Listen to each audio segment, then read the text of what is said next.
Let it play, boy.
Celebrity. He's one that wears the big coats, you know, he did the whole shit out. And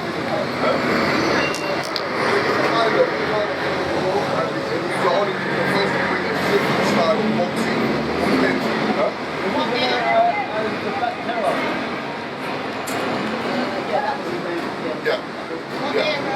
Yeah, this was 18. Yeah, I'll get it there. Yeah, so I did. He started off as a slave. Then sold to Northumberland. He's been up there. Yeah. Then brought him over here, taught him how to read and write, and then gave him his freedom. And then basically that's how he became a boxer. Yeah. So he set up a ring right here. What you don't know. So we're going to start going towards...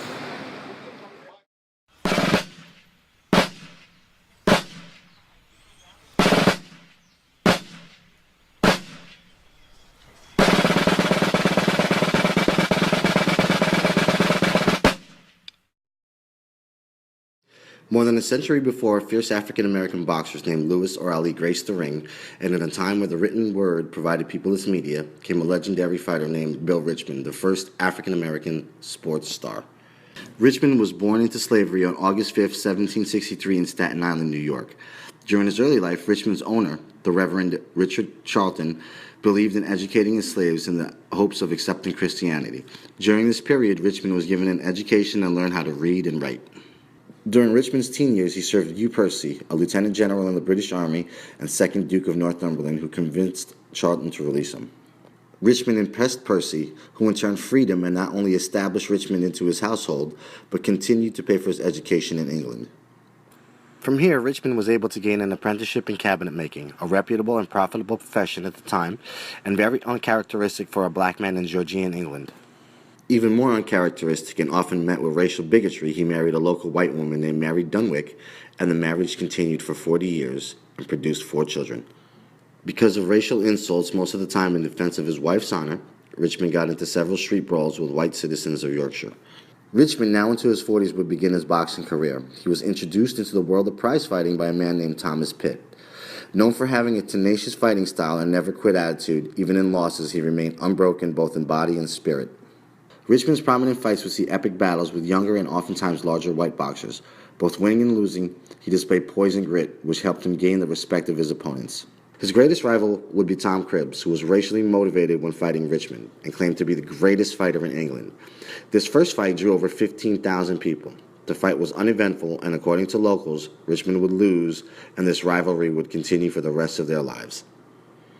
With his prize fight winnings, Richmond bought a pub named the Horse and Dolphin. Here he would meet Thomas Molyneux. Richmond would coach Molyneux, a younger African-American boxer and protege, to fight Thomas Cribbs. Richmond's last fight would be against Tom Shelton. He suffered a horrific eye injury early in the bout, but after 23 grueling rounds, he prevailed in epic fashion, dominating Shelton for the remainder of the fight. At 51 years old, he defied all stereotypes about African Americans and what it means to be a sportsman. Achieving fame as a trainer and later on in his retirement, Richard visited many European royals and was given the honor to stand as an usher for the coronation of King George IV. Later in life, Richmond and longtime rival Tom Cribbs would become great friends. Cribbs was by his side when he died in 1829.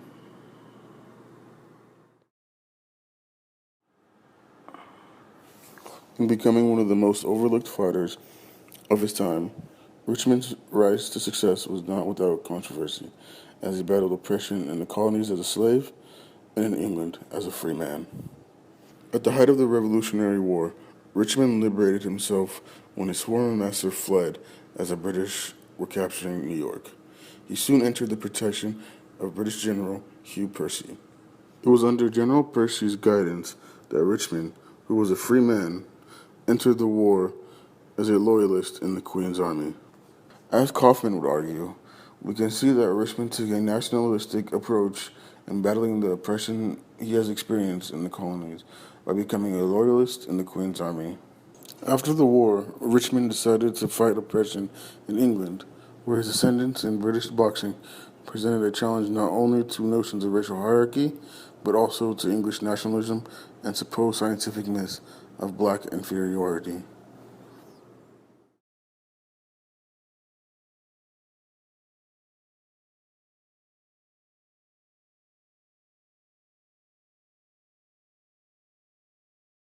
In 1763, Bill Richmond was born a slave. By age 40, he would be a free man, educated, with a good career, a white wife, and 4 children. He would go on to become the most famous black boxer ever to fight, the first truly international black athlete. To understand how Bill Richmond could come so far and rise so high, you have to understand the force of his character. In 1776, something very unusual happened. British General Hugh Percy convinced Reverend Charlton to allow his slave, Bill Richmond, to accompany him back to England. In 1777, 1 year after our founding fathers declared that all men were created equal, Percy rescued Richmond from a lifetime of slavery.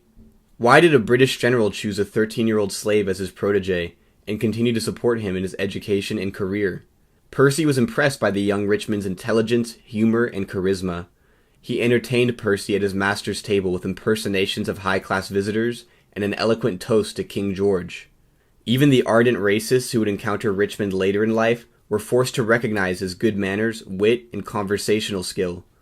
He would amuse others with tales of boxing matches, but was also intelligent and educated enough to converse on a range of subjects. Richmond's contemporary boxers were mostly illiterate and prone to liquor and gambling. Fellow ex-slave Tom Molyneux showed talent in the ring, but died in his 30s due to excessive drinking. Tom Shelton, the last man Richmond would ever fight, was dangerously obsessed with gambling. On one occasion, he hung himself after staking his life in a game of cards, but was rescued by a passerby. However, Shelton would kill himself by drinking acid when his uncontrolled gambling landed himself and his family in debtor's prison. By contrast, Bill Richmond had tremendous discipline and self-control. He rarely drank, never gambled, and maintained good health into old age through an active lifestyle. He did not even begin his athletic career until his 40s. At age 51, when he defeated the 23-year-old Tom Shelton, Richmond was said to look more than a dozen years younger his true age. Richmond was already disproving the stereotypes that Jack Johnson would face more than 100 years later. Black people were thought to be not just intellectually inferior to whites, but physically inferior, and too lazy and undisciplined to be taken seriously as athletes. However, Bill Richmond was both more intelligent and more disciplined than any of his white opponents. He also had an unbreakable self-esteem. Many of the lower-class white men who went into boxing were motivated by money, but Richmond already had a good job as a cabinet maker. The fact that he chose to pursue a dangerous career as a prize fighter shows that he was the kind of person who was always pushing himself further, always setting higher and higher goals. His fighting spirit could not be repressed by anyone or anything. Although Richmond succeeded in assimilating to white English society, he would continue to defend his honor against racist abuse, both with his words and with his fists. However, the portrayal in this picture is not quite accurate. Richmond did not attack his abusers in the street, but calmly and politely challenged them to matches at later dates. He did not lash out in anger, and he would not embarrass his wife by attacking a man in her presence. This is because Bill Richmond was a true gentleman. Although he was an agent of social progress, Richmond was also an assimilationist. When Hugh Percy rescued him from a lifetime of slavery, he won his eternal loyalty to the British Empire. Although he would face constant racism in Yorkshire, Richmond also had a good job, an education, a wife and family, and most importantly, his freedom. Bill Richmond embodied all of the qualities that British society most valued: courage, intellect, discipline, honor, and style. If he'd been born with white skin, he would surely have been considered the quintessential British gentleman. As it was, Richmond attained a degree of social integration unimaginable for a former slave. He was one of few pugilists who were respected both in the ring and in the court of the king. If Muhammad Ali symbolizes rebellion, and Jackie Robinson symbolizes integration, Bill Richmond was a synthesis of the two. He accepted the white man's values while also maintaining his dignity. He defended himself against racism while also maintaining good relationships with white people. He had the incredible ability to earn the respect of a racist society without compromising his own self-esteem. He always knew where to draw the line between resistance and acceptance. Richmond's story is of the type we wish could come true for everybody. That courage, intelligence, and perseverance can deliver us from the forces of injustice and bring the respect that we truly deserve. Richmond's story is astounding, but everyone who met him would attest that he was an astounding man. Not content with merely winning his freedom, he pushed himself to achieve athletic excellence and earned his place in the history books. His relentlessness carried him from victory to victory, but his eyes were always on the next opponent, the next obstacle to be overcome. His story is a small right in a world full of wrong.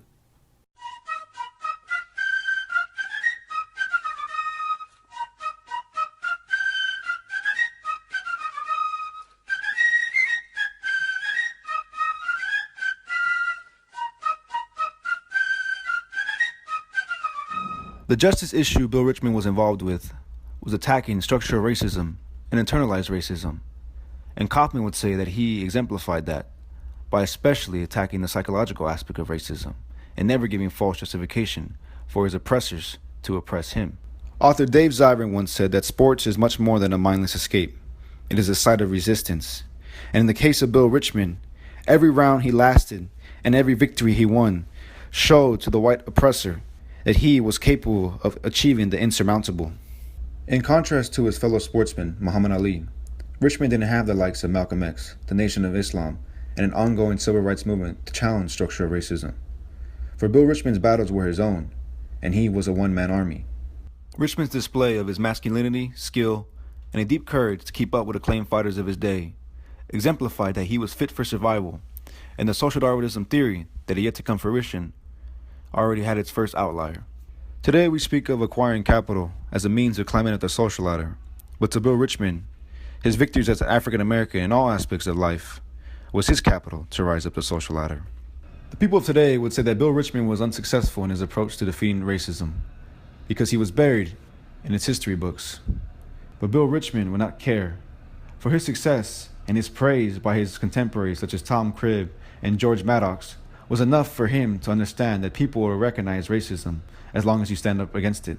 The ultimate blow to structural racism and the psyche of white racist people at that period of time was Bill Richmond's ability to go from being property to owning property, such as the London Boxing Academy, and training the likes of white people who once persecuted him, such as William Hazlitt. According to Kaufman, we have access to truth through the mind, and only some people have cultivated the rational capabilities in such a way as to have access to this divine word of truth. Bill Richmond epitomizes such statement. Though free from slavery, Bill Richmond understood he was still shackled to a degree in not being able to indulge in all the economical, political, and social liberties as a common white man. But he remained steadfast in his belief that as long as he maintained emancipation of his mind, he would be undaunted in life.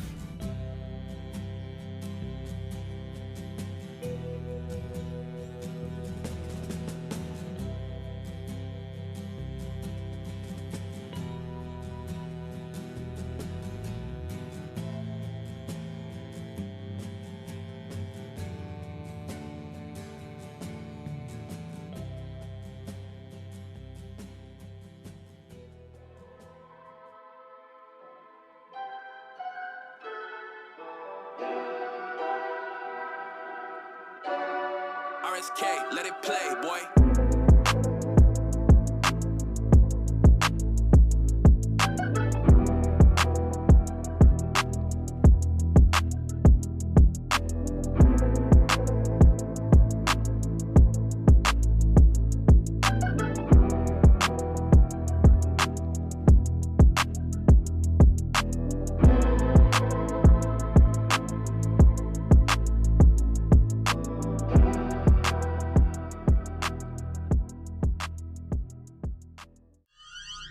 Tamarae Soiree and Luster Hair Products proudly presents A Night with a Difference. By taking it back to the first Black Egyptian dynasty, celebrating Black History Month like a pharaoh. Enjoy feasting on a Caribbean buffet and fundraising for breast cancer. Performances on the night will be Tanae Edwards, Super Arts Dance Academy, Soul Songstress, Hill Street Soul, and Egyptian Showcase by Terry Jervis. Music on the night by Satisfaction Sound and DJ Python. At the Holiday Inn Bloomsbury, Parham Street, London WC 1NHT on Saturday the 19th of October from 6:30 till 2 a.m. Early bird tickets £60 from Eventbrite. Here and Now Salon in Shepherd's Bush and Tamarae Event Designers on 07507 218 053. Dress code black tie and Egyptian themed.